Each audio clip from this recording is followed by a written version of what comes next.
Welcome to the Boundless Bible. My name is David Shapiro. Hey, I'm Javi Marquez. And I'm Jason Holloway.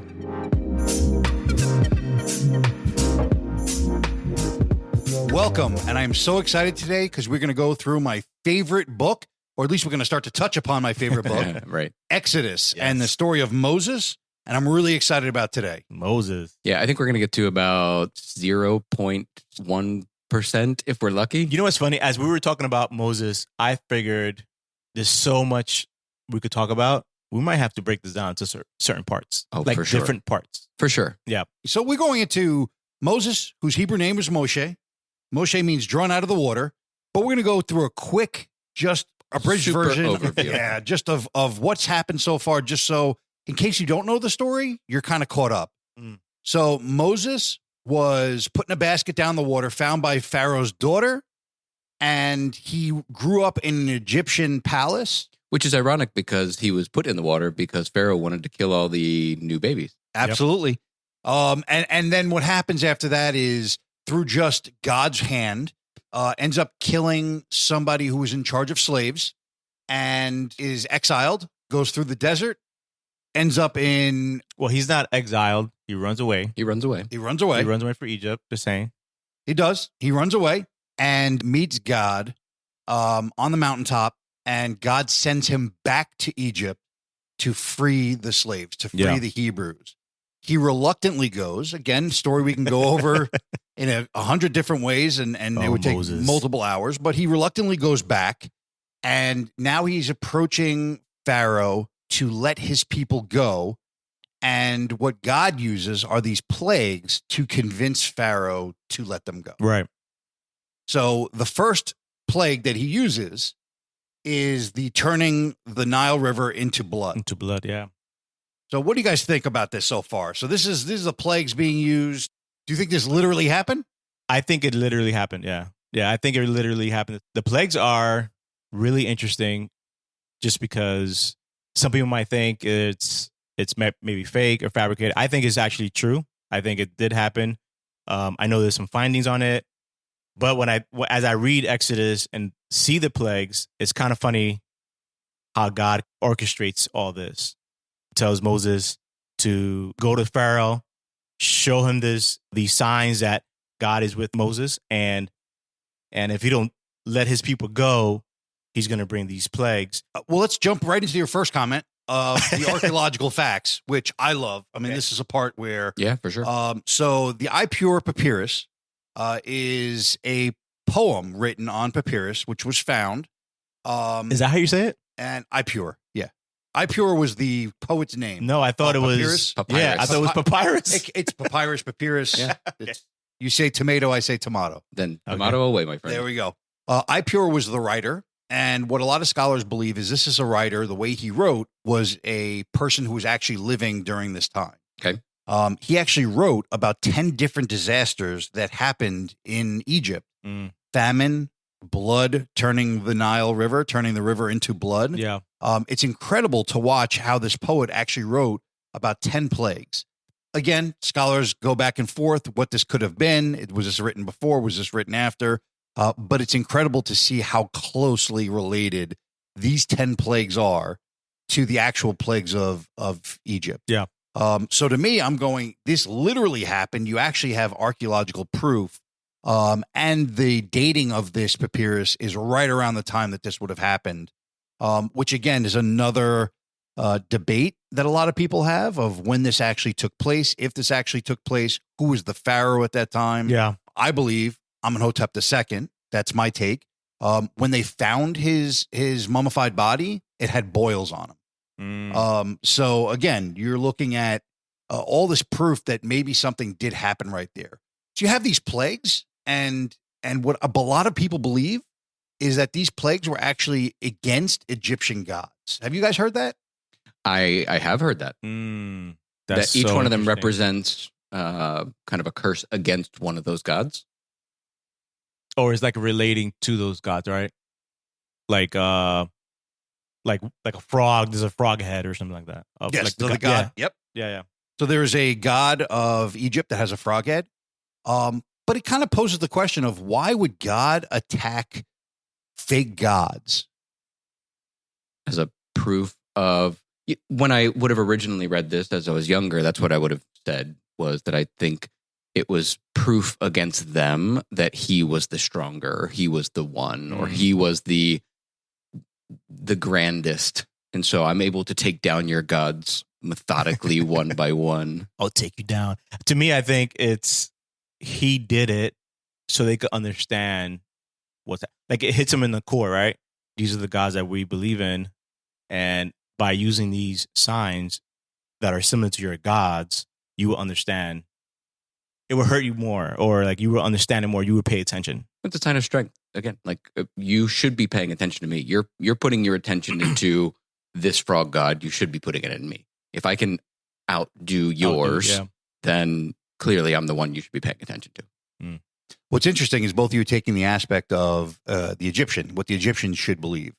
What about what would God be saying to the Hebrews, which is what he truly, was there for? What would he want the Hebrews to get out of attacking the Egyptian gods? Okay. So I was speaking about it on both sides. That's I think good. I think if the Hebrews had been there so long at that point, they probably had, to some extent, had started to adopt the Egyptian gods. So this is the chance to separate and segment them from that, right? That's where my mind goes. You're talking about 400 years they were slaves. Yeah. There's no way that after 400 years, you still have the same faith in your God. You have seen not only their gods and incorporated into their, their religion and their thoughts, but you've actually seen 400 years of the Nile River god flooding the Nile for crops for 400 years. At some point, you're going to start to believe that their gods are real. Well, and to some extent, you're going to acclimate to their culture and become them. If those people were in Egypt with Egyptians for 400 years, they would probably become more Egyptian than Hebrew. I'm so glad you said that. It's one of those thoughts that people look at and they go, well, I don't understand this. I don't understand how God would take on these fake gods, but it really is, he's taking on the belief system that people have. Right. So now's maybe a good time to come to the table with something of where I see this whole story in a bit of a different light. Okay. For me, the whole story, I see it as a story of transformation. The whole thing is a story of transformation. Interesting. And Moses represents God in this story. He's spoken to by God. He's consigned by God to go save these people. So he is let's call it the spirit. For the sake of this, we're going to call Moses as the spirit of God working, the spirit that seeks goodness. And Pharaoh represents the establishment, the established life that you have created for yourself, the flesh that is continuing to do what the flesh does. And so the whole story for me is one of the spirit realizing there's something beyond the flesh and needing to detach itself from that to go do the right thing. But what happens? We all have these moments where we know that things need to change. We know we're not on the right path. We know we're not where we should be, and we need to change, but we don't. And so there has to be things that happen in our lives, external forces sometimes, a lot of times internal forces. This is the plagues. The plagues are things that happen to you that are wake-up calls. And even though you've gotten the wake-up call, what do? Your flesh is Pharaoh, and it hardens its own heart, and it says, no, I'm not going anywhere.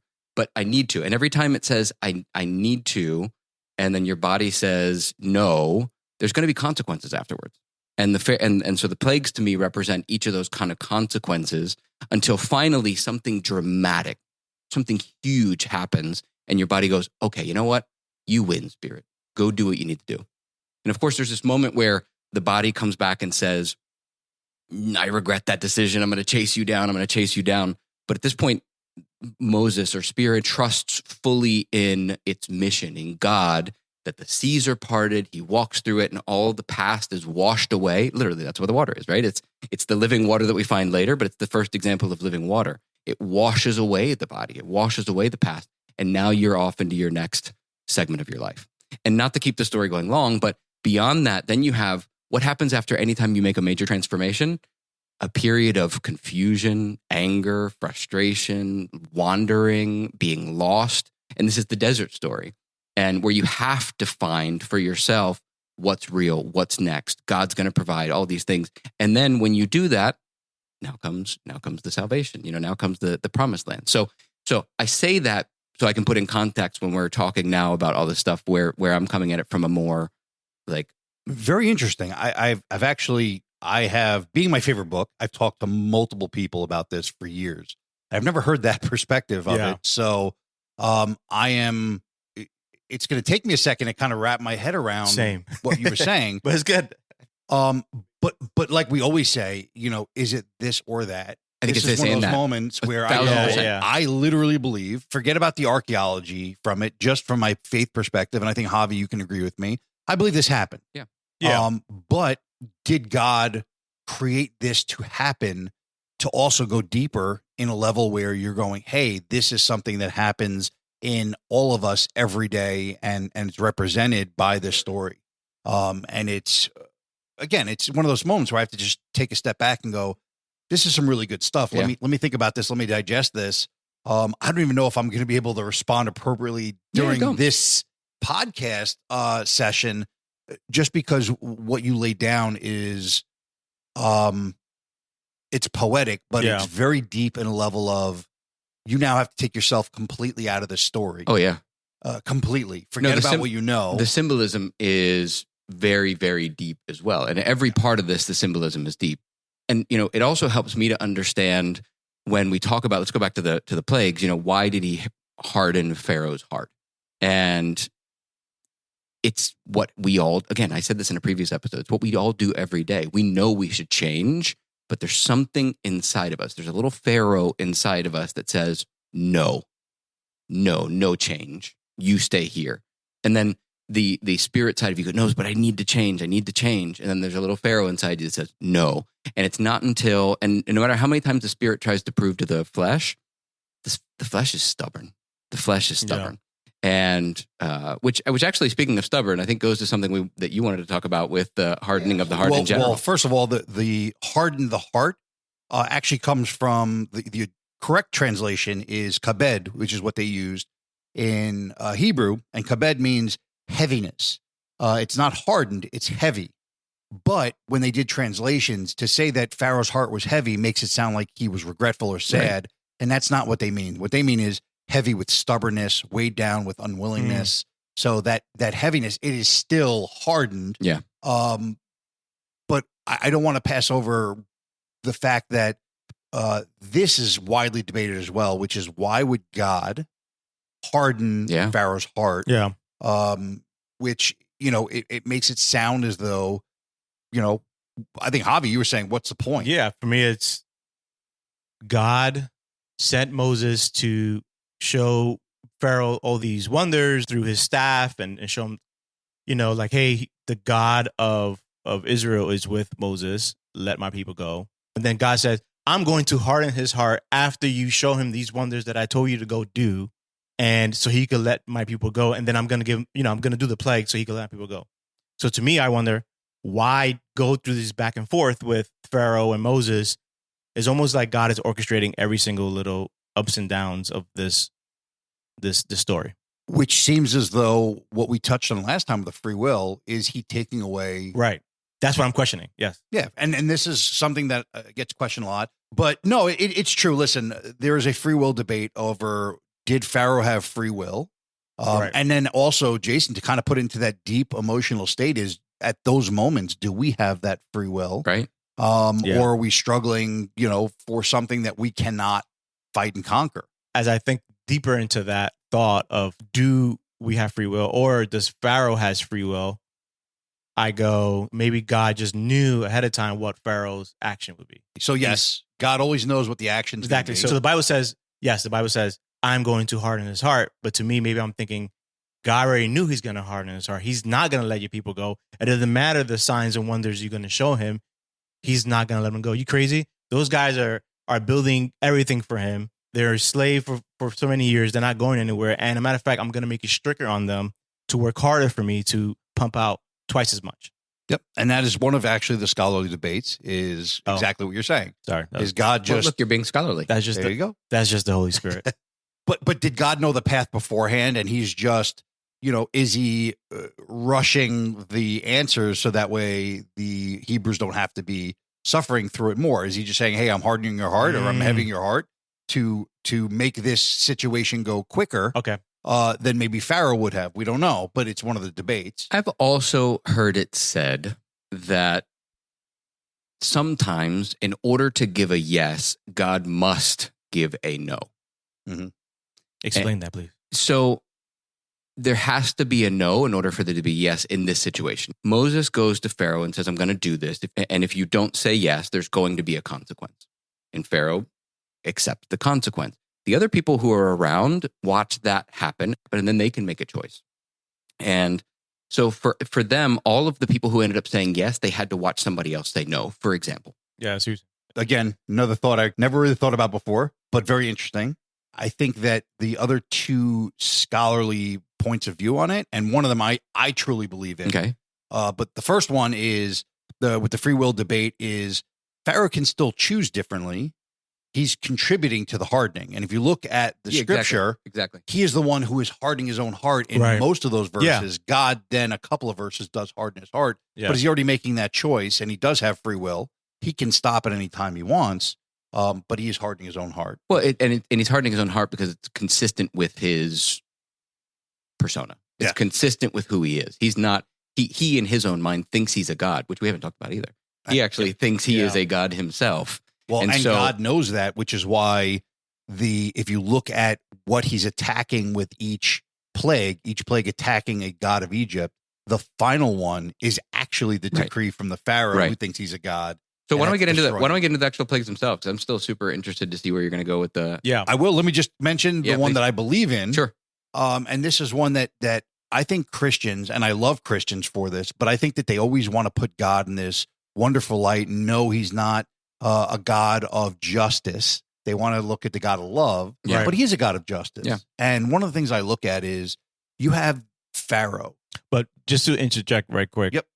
Not only that, people always say God did change the Old Testament God to the New Testament God of love, where the Old Testament, he's the God of wrath and murder. I don't know if I've said this before, but I don't want to bring up another thing. Yeah.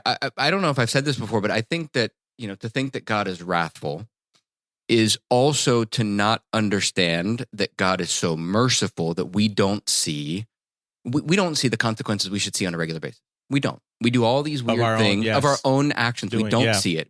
In fact, that's just the mercy. And we get so used to that mercy that when the mercy is taken away and we're left to deal with our own consequences, we're like, why did you do that? Yeah. And then we feel like that's wrathful. And so here's the same thing. You have 400 years of a Pharaoh treating the Hebrews like slaves or the Israelites like slaves. Yeah. And, it was time for change. And at this point, he needed to step back and go, well, look, this has got to go the way it's got to go. This is just the way it's got to go now. Like I've been merciful and I've been to everybody, but now it's time I'm going to let some of the mercy go from Pharaoh. And when I let the mercy go from Pharaoh, he's going to start seeing the consequences of his own actions. Yeah. And eventually it's going to break him, which is, again, I don't see that as wrathful necessarily. I see it as justice. So when I think about, as you were talking before about Pharaoh and hardening his heart, and you're talking about now, Pharaoh's like consequence and stuff like that. When I read Exodus and I read the story of Moses, I think about Moses more like us in modern day. Okay. Meaning Moses was this man that tried to do right, went too far, took things into his own hands, as we do many times, and makes me think even Adam and Eve took control into their own hands. Because you know what? Adam and Eve eating the apple, not seeking God first. Hey, God, you know what? I'm really interested in trying this apple. Please, can I try? No, they took into their own hands, took matters into their own hands. Moses fought against the slave master by himself and got just like Moses took it to his own hands, went too far, killed the man, felt shame. People try to call him out. He left himself Egypt. This is good. Right?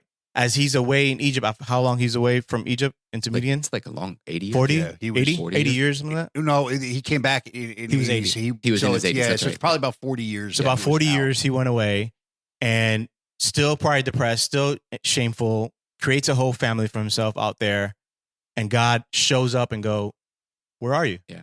So without God, he couldn't solve the problem. With God, he could solve the problem, and he did solve the problem. No, not even that. I haven't even gotten there yet. Just to me, it's more like God goes, hey, you're my son. Hey, I love you. Hey, I want you. Why do you leave Egypt? Right. I want you to go back to Egypt. I never told you to leave Egypt. Yeah. You took it to your own hands That's by what murdering the happened guy. when- You yeah. took it to your own hands by leaving Egypt. I want you to go back to Egypt to do this for me. Moses, like us, goes, I'm not worthy. I am, I'm not, I can't do this. I stutter. I don't know how to speak. Why me? Yeah. Right? And God's going, no, because it's not you's going to do, it's me. Yeah. God is going to go, I'm going to free my people. Yeah. I'm just using I'm you. using you as a vessel. Step up and I'm going to use you. And he stumbles through it every step of the way, still saying to God, I don't want to do this. I can't do this. All right, fine. Take your brother, Aaron. He'll speak for you. Yeah. I still want to use you Yeah. to do this. And he does. And I look at us by being shameful of what we do sometimes, not seeking God and decisions that we want to make, not liking the results, and shying, hiding away from God when God's going, hey, I'm still here with you. Right. Why are you hiding from me? Where are you? Going back to Adam and Eve. Where are you? I'm right here. I want to use you to do good. I want to use you for me, because it goes back to what I like to think about is the covenant, the partnership that God has with us. He didn't forget it. It's us that forgot our partnership with God. Amen. Actually, and I know we just heard a lot from you, Javi, but I'm just going to jump back to Jason for a second. Go for it. No, because what you touched on is that last scholarly thought of, hey, they've been there for 400 years, and Pharaoh is, in charge of them and enslaved them for 400 years, and God, is he wrathful? Is he not wrathful? And that's that. You just touched on that last scholarly debate, which I believe truly in, which is we look that Pharaoh took away the free will of the Hebrews. So God is taking away the free will of Pharaoh. That's good. In order for this to happen. So again, it's just that last little tidbit before we get into the plagues, just to kind of circle fully back around and going, this is not a wrathful God. This is just a God who demands justice. Right. And you've taken away their free will, and I'm going to take away yours. And we look at that and go, well, this is an evil God. No, it's not. It's a beautiful God. It's a loving God. It reminds me also, like what the Bible says, how God remembered his people and heard their prayers, their crying out for him. Where I think when I first read that, I was like, how can you forget your people, God? How can you forget them and leave them to slavery for 400 years? I think they chose it. Where exactly going back to they chose it. They chose it. They assimilated to their gods, their culture, and forgot God. Right. It's yet another of the millions of exercises in the Bible of talking about people walking away from the God that they know. Away from God, yeah. It's the same thing. And yet God never forgets. He's always there with that covenant. Yep. He's always there through it all. No matter how much you screw up, eventually he's either going to save you or allow you the grace to save yourself. It's the beauty of the relationship we have with God.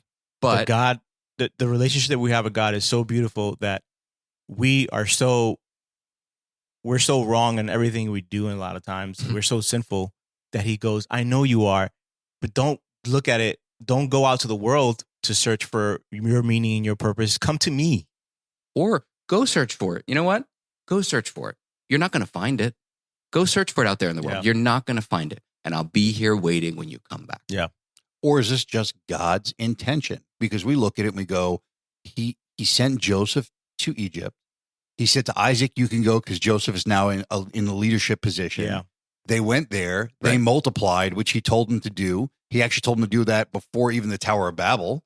They now have multiplied there, and it's been 400 years there. Maybe this is just God's plan for perfect timing of how he's going to reconcile us. We don't know. We want to debate, which is great. It's great to have these conversations. Oh, yeah. But when you look back at it, you go, God gives us free will, yes, but he also has his plan. And we don't always know what that plan is going to be.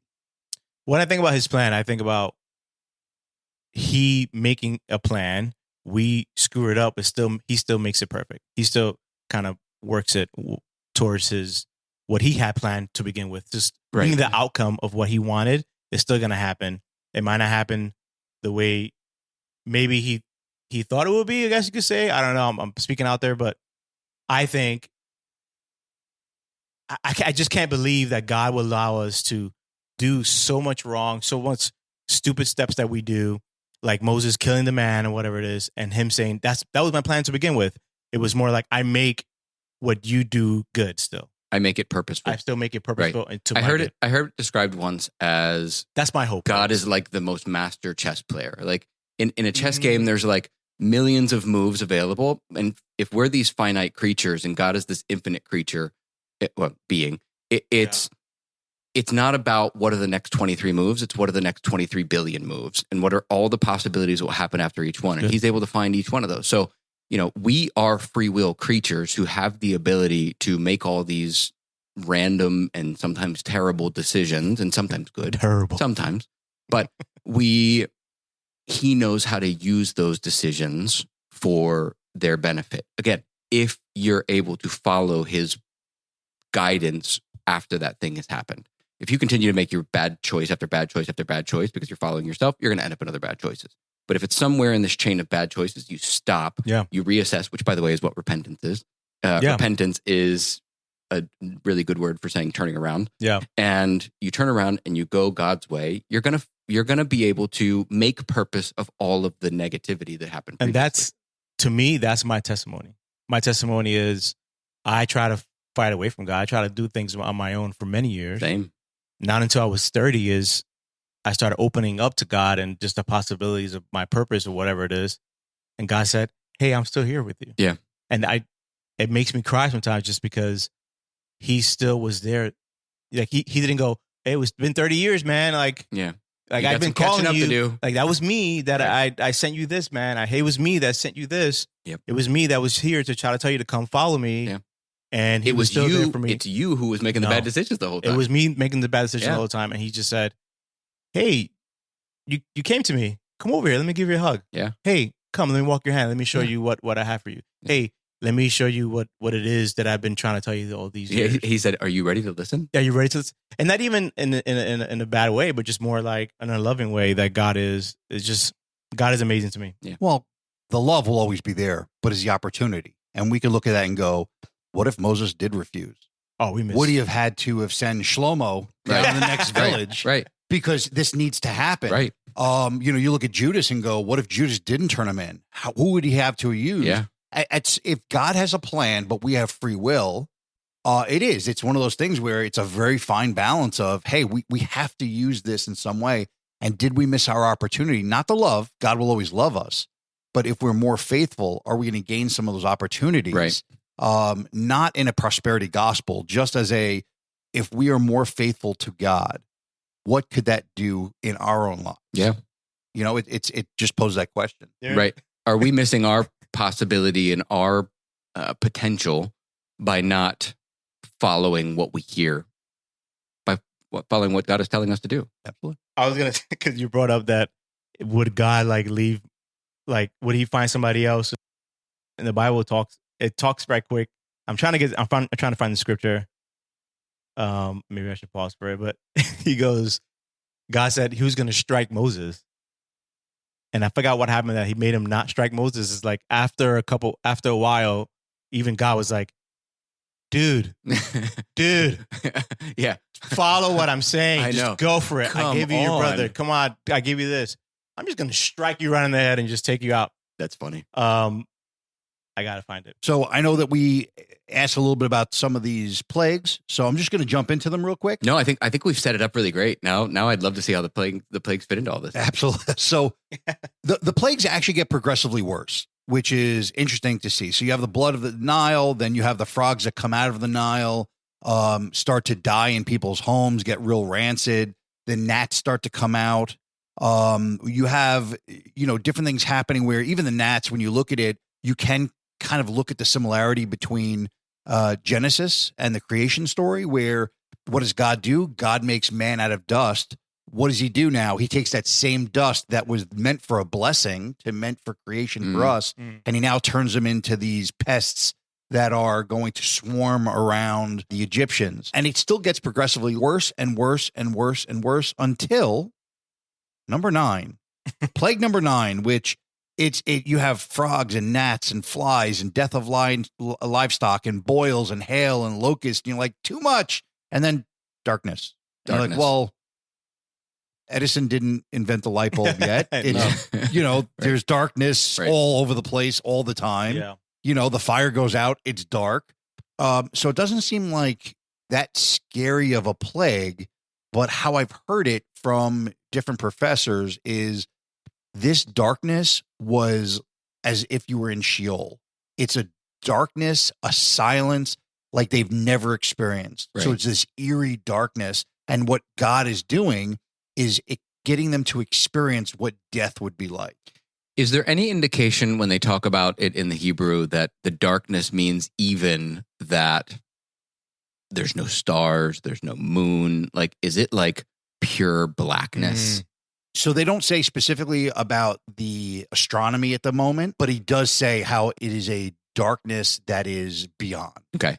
So yes, I would imagine it's pitch black, silent, just that part in a horror movie where everything is just silent and something. And you have no idea what's coming next, right? Absolutely. And I can imagine how terrifying that would be, right? Just like the moment of, I have no idea what's around me. I'm completely disoriented, and that would be scary.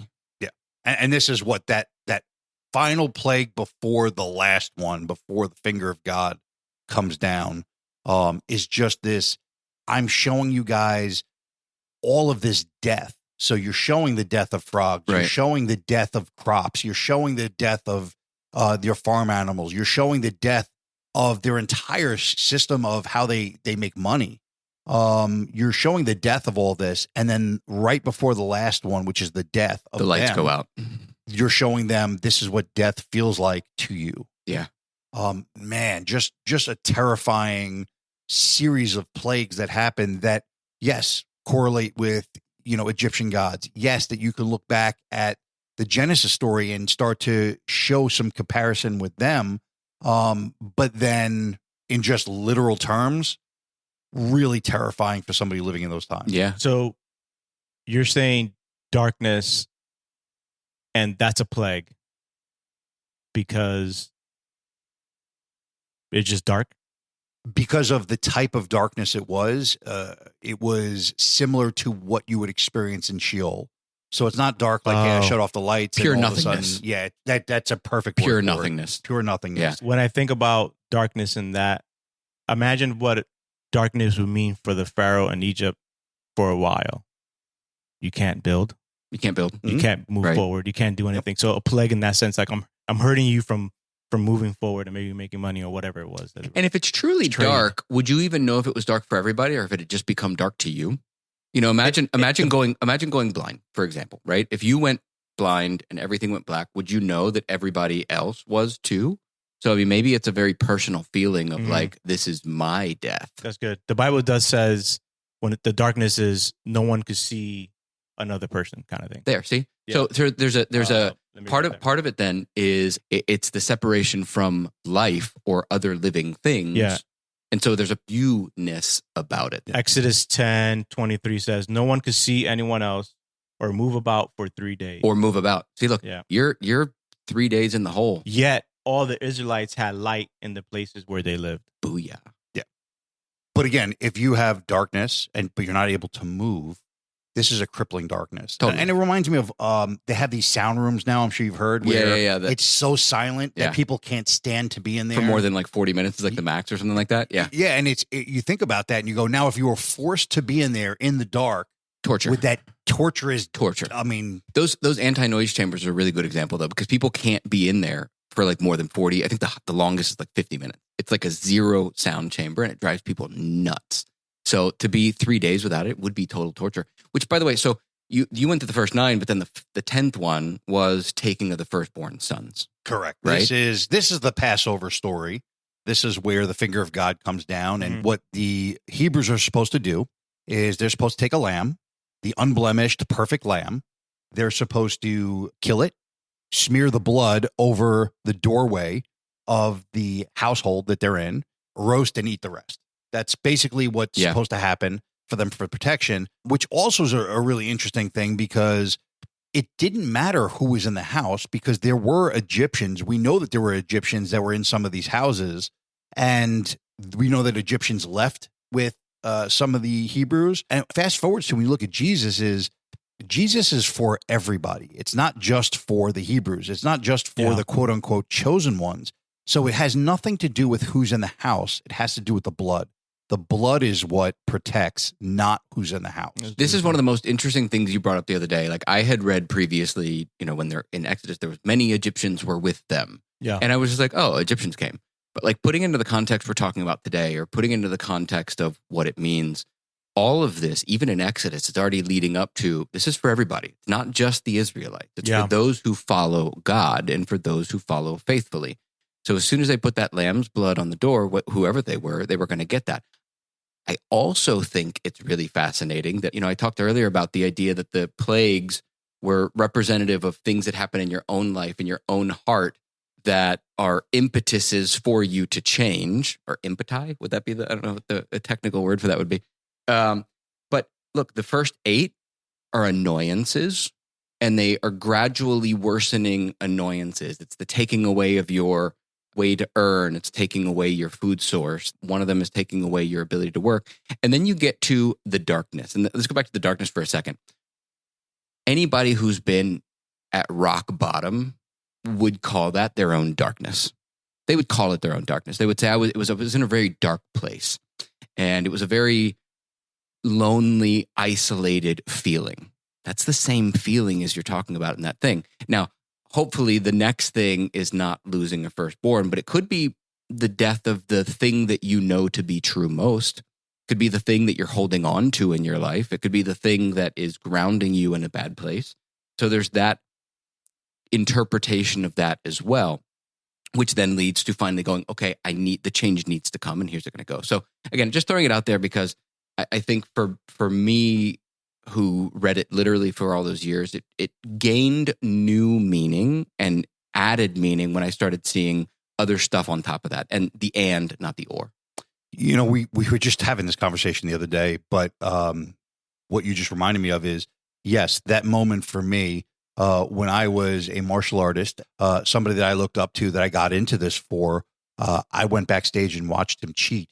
And that moment completely just broke me down. Totally. This is somebody who I'd spent years and years and years trying to be like, right. And then to watch them cheat. But I had to make that decision at that point. Was I going to go down and allow that to stop me and to kill that moment in me, to send me in darkness? Yeah. Or was I going to be one of the Hebrews and have the ability to use that light and go, I'm going to utilize this moment to go forward? Right. And at that point, I did not know Christ. Yeah. I was still, kind of in my atheist stage. But when I look at it now, when I go through these moments, I look right to Christ and start having a conversation with him and pray to him and go, hey, this just happened. Where do I need to go from here? And I'm open to listening versus trying to figure things out on my own, which so many times in my life, I've had the wrong decision. Totally. But this story definitely does hit home when you start to look at it in that type of way versus just the literal, which I still believe. Listen, agreed. Going into the archaeology, they found lice combs with prayers on them in Egypt, wishing away these. I mean, there is just an incredible amount of archaeology behind it. I talked earlier about Amenhotep II being, his mummified body having boils in him. It also happens that his firstborn, his youngest son, had died.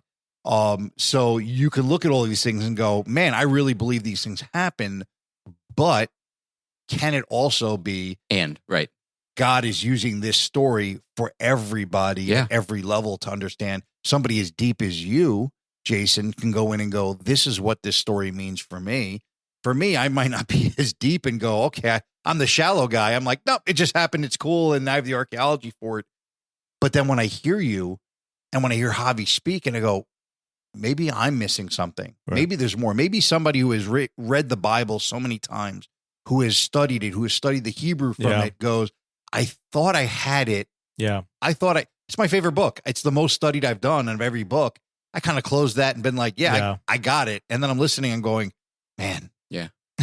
And I think I don't have it. And again, I think we're scratching the surface of the surface. I mean, that's one tiny part of it. Yeah. I will say before we kind of wrap that up, though, I also think it's a really interesting story. If it is an allegory of how change happens, there's something in that story you have to realize too. That's the worst case scenario. Something so bad has to happen like this. But when you start seeing the need for change in your life, Pharaoh could have said, "Okay, you got me at the gnats," right? He could have said it on part 3. The blood could have come and he would have been like, whoa. Okay, guys, you get out of here. You guys go, here's some money, enjoy the promised land. You brought that up and we could do that too. We could do that too. You know, in our own lives. If it's a story of transformation, we don't need horrible things to happen before we change. We can change now. See the signs right now and go, you know what? I don't want to get to the hard parts. I want to follow God now and get straight to the promised land. Yeah. I'm going to have a wilderness probably, but let me start my wilderness before I have to go through 6 more plagues. You brought that up and I was thinking about he also hardened his heart. Let's not forget, because he had magicians or sorcerers that did the same thing that Moses was doing. Totally. Until he couldn't no more. Until they couldn't anymore. Right. Because, and why is that? Because there's a limit to human possibility, a limit to human capacity. There you go. Right. So there's that too. Totally. I say that only because as you read Exodus, which I hope you do, which is a great story about Moses and it's a great story about the Israelites and just a lot of history there. You see this play out. You mentioned before about the stories as we read it, not as what happened, but what's happening. Mm-hmm. And this is what's continued to happen, right? In the sense of we using our own ability to create our own way and go, oh, I got out of that. I didn't need God for that. I did it myself. Right. So, and who doesn't know that feeling? Right. You know, I have the control. I have the wherewithal to make that happen. And that's what it was for Pharaoh, right? It's like, I don't go to church. I don't pray, but I still got the promotion. Look at me. Right. There's all that. And I think it's beyond looking within ourselves and looking outside to really understand that there is a God, understand there is a God that loves us and that is here with us and has a plan for us. A plan like that, like David mentioned before, which I think is beautiful. The blood washes it all. The blood protects us. It's such a foreshadowing moment, right? Like in Exodus, 1,800 years before Jesus comes, you have the lamb, you have the blood, you have the saving grace. It's all like it had to be that way. But it's foundational. And then 1,800 years later, I probably have my math wrong on that, but 1,800 years later, Jesus comes and he's the lamb and he gives his blood so that you too can have the grace. Yeah. Wild. Math-wise, wild. Math is not my strong suit, but about 1440 BC, that's kind of when Amenhotep II was.